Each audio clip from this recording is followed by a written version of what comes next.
आमर ये जो ऑपरेशन प्रहार चली अभियान रे मोहना थाना तरफ काली जिते दिन बेले पेट्रोलिंग करा आईआईसी और अन्य स्टाफ माने पेट्रोलिंग करुवा समय गोटे खबर पाई से खबर को बेस करके से माने सिंकुली पदर ग्राम को जो रास्ता जाइए से रास्ता कड़े जड़े व्यक्ति किछि बस्ता रखी सेटारे उपस्थित थिले। हठात पुलिस को देखि से दौड़ा को आरंभ करथिले, तेणु पुलिस कर्मचारी ताकू चेज करके ताकू धरिबार सक्षम होइतिले।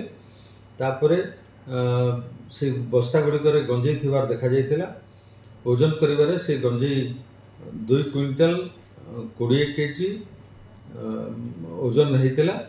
से गंजेई को जबत करा जाइथिला एवं जो व्यक्ति से सब को बिकिबा पई योजना करुथिले एवं अपेक्षा करुथिले कोनोसी क्रेतांक पई तांको मध्य गिरफ कराइछि।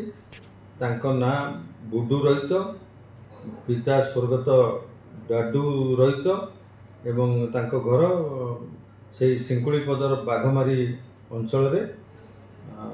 ये घटना रे अधिक तदंत जारी रही। जदि ये घटना रे आउ कहार संपृक्ति थिबो ताको मध्य खूब शीघ्र आम गिरफ करिबो।